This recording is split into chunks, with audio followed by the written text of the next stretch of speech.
जय भीम साथियों, जैसा कि आप सभी को पता है या नहीं भी पता हो तो मैं बता देता हूँ कि आज हम लोग पहुँचे हैं नोएडा, जो मैं इसको बहुजन समाज की विरासत कह सकता हूँ, धरोहर कह सकता हूँ, जिसको हमारी आई सरकार में, माननीय बहन जी की आई सरकार में इसको बनाया गया, इसका निर्माण किया गया, जो वाकई में बेहद भव्य है। और आज के समय में हमारे नौजवान साथियों को अपने परिवार को लेकर इस ऐतिहासिक स्थल, इस ऐतिहासिक धरोहर आना चाहिए। मैं आपको आगे भी इस पार्क की बहुत सारी खूबसूरती, इस धरोहर की खूबसूरती आपके बीच दिखाऊंगा। जैसा कि तमाम लोगों के बीच में पहले भी बहुत सारी जगह के वीडियोस लेके आया हूँ।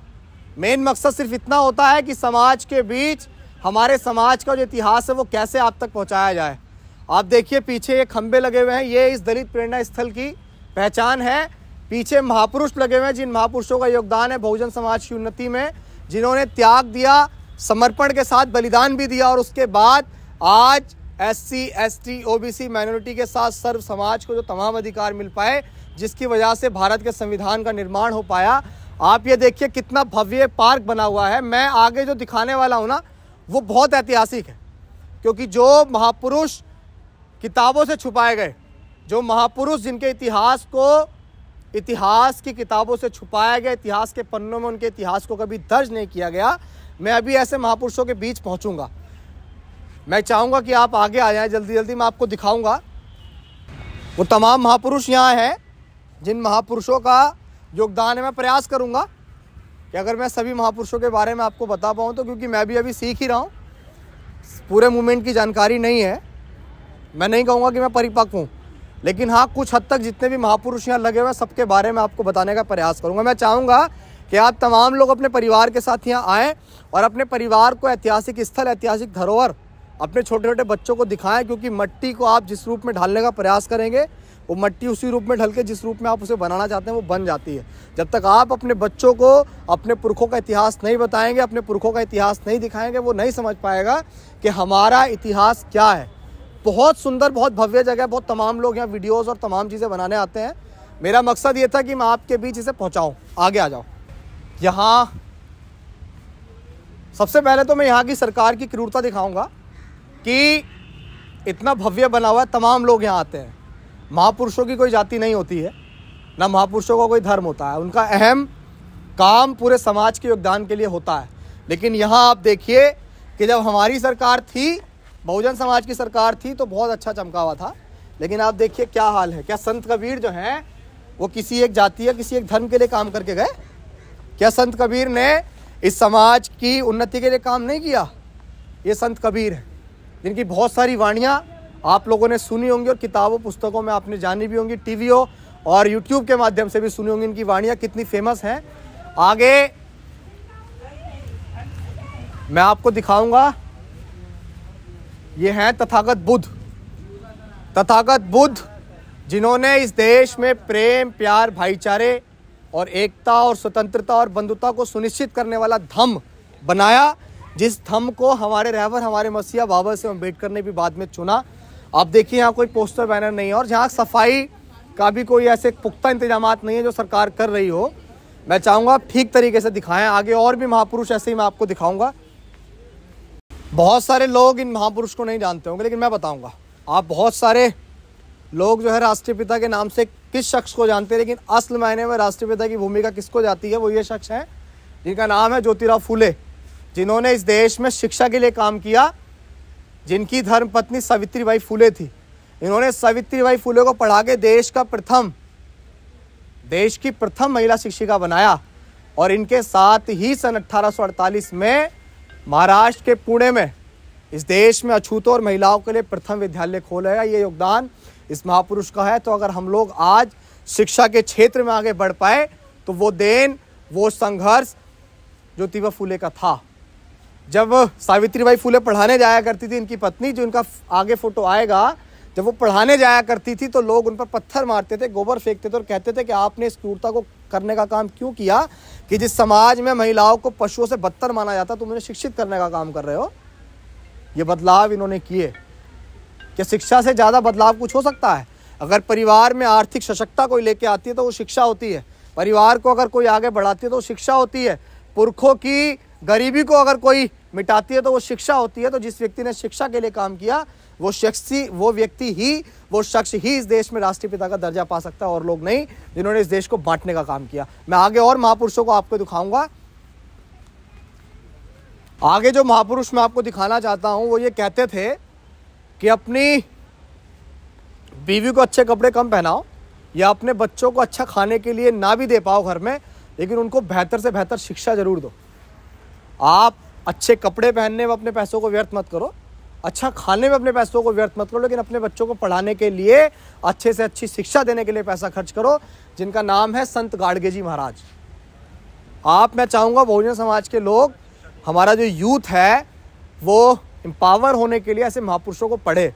संत गाडगे जी महाराज की जीवनी को आप पढ़ें, आपको बहुत कुछ सीखने को मिलेगा।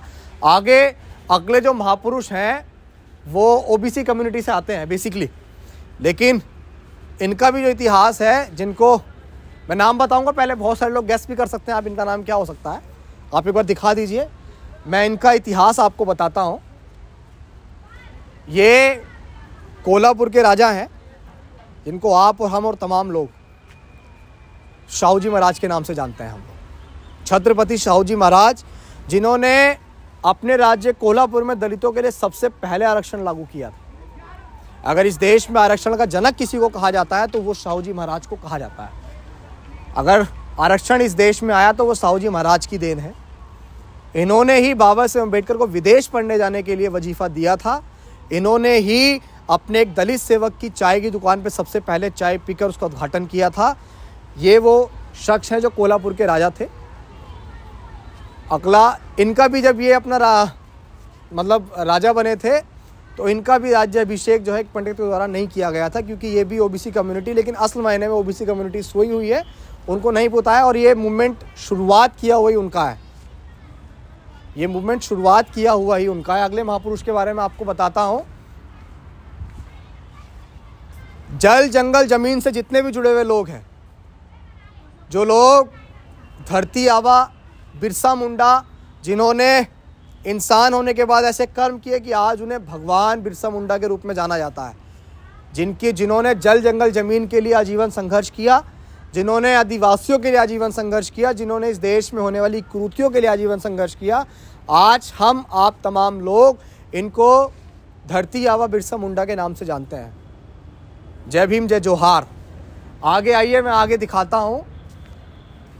आगे वो महिला जिसने बहुत संघर्ष करके मान्यवर काशीराम साहब के साथ साइकिल से यात्रा करके उत्तर प्रदेश की 4 बार मुख्यमंत्री बनी, और एक ऐसे समाज से आके कि जिस समाज को कभी कोई पूछता भी नहीं था, जिनको कभी पढ़ने का अधिकार भी नहीं था, जिनको कभी अच्छा पानी पीने का अधिकार भी नहीं था, उस समाज से आने वाली महिला उत्तर प्रदेश भारत के सबसे बड़े सूबे की 4 बार मुख्यमंत्री बनी, जिन्होंने नोएडा के अंदर और लखनऊ के अंदर ऐसे पार्क को बना के ऐतिहासिक धरोहर, ऐतिहासिक विरासत बनाई। वर्तमान समय में कुछ भी हो इनका, लेकिन समाज को इन्होंने जो दिया वो भी अनमोल है। आगे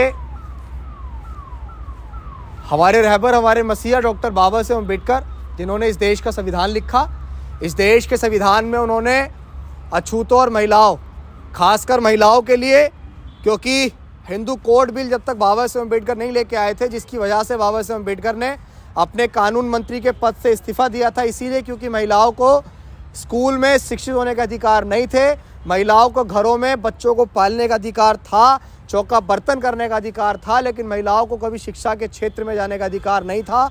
वो महिला कभी IAS, PCS, जज, डॉक्टर, बैरिस्टर, कलेक्टर, मॉडल कुछ भी नहीं बन सकती थी अगर बाबा साहेब अम्बेडकर हिंदू कोड बिल ना लेके आए होते या बाबा साहेब अम्बेडकर ने इस्तीफा ना दिया होता।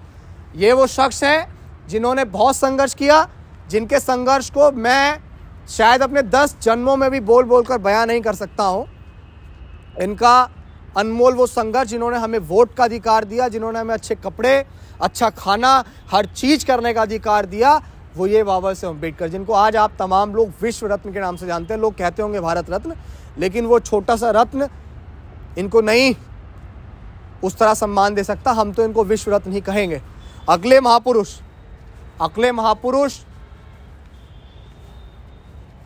बाबा साहेब अम्बेडकर ने वोट का अधिकार दिया, लेकिन उस वोट की ताकत, उस वोट से कैसे राजा बना जाता है, उस वोट की ताकत हमें माननीय काशीराम साहब ने बताई। जिनका जन्म पंजाब में हुआ, जिन्होंने उत्तर प्रदेश के अंदर 4 बार सरकार बनाई, DS4, बामसेफ और तमाम संगठन बनाए, और बनाने के बाद बहुजन समाज में साइकिल से घूम घूम कर फटी हुई बलियान से, एक किस्सा मुझे यहाँ याद आता है कि माननीय काशीराम साहब के जहाँ रहते थे उसके बाहर एक फटी हुई बलियान टंगी हुई थी। तो उनके जो एक कार्यकर्ता थे वो पहुँचे और उन्होंने एकदम वो बलियान उठाई और वो फेंकने लगे। बोले किसकी बलियान यहाँ साहब के घर के बाहर ऐसे टांग दी गई है? तो उन्होंने बोला, एकदम काशीराम साहब आए कि इस बलियान को मत फेंको, ये बलियान मेरा है। और इतना सुनकर ही वो व्यक्ति रोने लग गया कि साहब ऐसा क्यों कि आप फटी हुई बलियान पहन रहे हैं? तो साहब ने कहा कि मेरे अच्छे बलियान से ज़्यादा वो पैसा समाज में लगना चाहिए ताकि समाज आने वाले समय में सामाजिक रूप से और राजनीतिक रूप से मजबूत हो पाए। ये वो शख्स हैं माननीय काशीराम साहब, जिन्होंने 5 प्रतिज्ञा ली कि मैं अपने घर कभी नहीं जाऊंगा, मेरा समाज ही मेरा परिवार है। जिन्होंने कहा मैं कभी कोई धन संपत्ति नहीं रखूंगा, मैं किसी के खुशी के प्रोग्राम में नहीं जाऊंगा, मैं किसी के गमी के कोई प्रोग्राम में नहीं जाऊंगा, और आने वाले समय मेरा समाज ही मेरा घर है। अगले महापुरुष जिन्होंने ये कहा कि ऐसा चाहूं राज में जहां मिले सबन को अन्न और छोट बड़े सब सम बसे, रैदास रहे प्रसन्न, ये हैं संत रविदास, जिन्होंने भी सामाजिक कुरीतियों के लिए काम किया। ये वाणियां आपने बहुत सारी जगह सुनी होंगी कि ऐसा चाहूं राज में जहां मिले सबन को अन्न और छोट बड़े सब समवसे, रविदास रहे प्रसन्न। इसका मतलब ये है कि मैं एक ऐसा राज चाहता हूं, यानी कि ऐसा शासन चाहता हूं जिसमें छोटे या नीचे कोई भी ऐसी क्रूरता ना हो, कोई जातिगत भेदभाव ना हो, सब लोग एक समान रहें, एक साथ रहें, और वहां पे सभी लोगों को अन्न नसीब होना चाहिए। जब भी रविदास प्रसन्न होगा, वो खुश होगा। मैं इस पार्क की ऐसी तमाम चीज़ें आपको दिखाने आया। ये बहुत ऐतिहासिक है। बस 2 मिनट में यहाँ इतना बोलूँगा कि आप तमाम लोगों को इस पार्क को देखने आना चाहिए, अपने परिवार के साथ इस पार्क को देखने आना चाहिए। बहुत बड़ा है, मैं आपको सिर्फ इसका इतना छोटा सा हिस्सा आपको दिखा रहा हूँ, लेकिन इन महापुरुषों ने बहुत संघर्ष किया आपके लिए। आप इनके भविष्य को, इनका भविष्य आप हैं, और आप अपने आप को खराब ना करें। आप इनके जो सपने थे, इन तमाम महापुरुषों के सपने थे, उनको पूरा करने की जिम्मेदारी आपके कंधों पर है। अकेला अभिषेक जाटव या अकेला और कोई व्यक्ति कितना काम कर सकता है?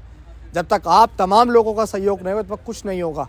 हम लोग सामाजिक समरसता देश में लाना चाहते हैं, हम लोग सामाजिक एकजुटता इस देश में लाना चाहते हैं। जब तक वो सामाजिक एकजुटता इस देश में नहीं होगी, जब तक जातिगत भेदभाव इस देश में खत्म नहीं होगा, जब तक इन महापुरुषों का सपना पूरा नहीं होगा। जय भीम, जय भारत, जय संविधान। मैं ये समझता हूँ कि मेरे द्वारा दिए तमाम जानकारियाँ आपके लिए बहुत लाभदायक होंगी, और मैं चाहता हूँ कि आप तमाम लोग अपनी जिम्मेदारियों को समझकर अपने परिवार को इन महापुरुषों के इस ऐतिहासिक स्थल को दिखाने के लिए अपने परिवार को लेकर आएँ, और ऐसे तमाम स्थलों को आप लोग दिखाएं। जय भीम, जय भारत, जय संविधान।